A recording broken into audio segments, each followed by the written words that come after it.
ایک دفعہ کا ذکر ہے، ایک گھنے جنگل میں بہت سارے جانور رہتے تھے۔ میٹھی بھی وہاں اپنے بچوں کے ساتھ رہتی تھی۔ میٹھی کے باقی بچے بہت صحت مند تھے، جبکہ ایک بچہ چھوٹو جو بہت پیارا تھا لیکن اس کی ٹانگیں کام نہیں کرتی تھی۔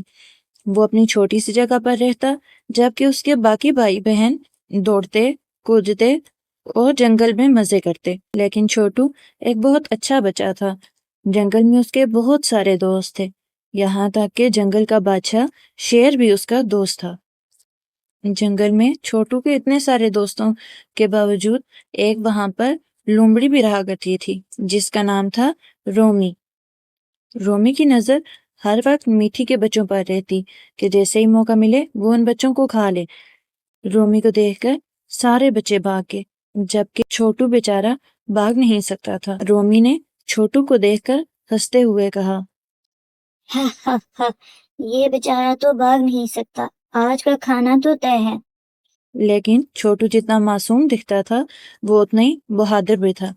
چھوٹو کو پتا تھا اگر وہ طاقت سے اس کا مقابلہ نہیں کر سکتا تو وہ دماغ سے اس کا مقابلہ کر سکتا ہے۔ مٹھو، گولو، شیرو ہیلپ، گولو، شیرو، مٹھو ہیلپ۔ چھوٹو کی آواز سن کر اس کے سارے دوست اسے بچانے کے لیے وہاں پہنچ گئے۔ گولو نے جلدی سے اپنی عقل لڑائی اور پتھر اٹھا کر رومی کی طرف پھینکنے لگا تاکہ وہ چھوٹو کو نہ کھائے، اور اتنی دیر میں مٹھو اڑتا ہوا شیرو کے پاس گیا اور اسے بتایا کہ کس طرح سے رومی چھوٹو کو کھانے لگی ہے۔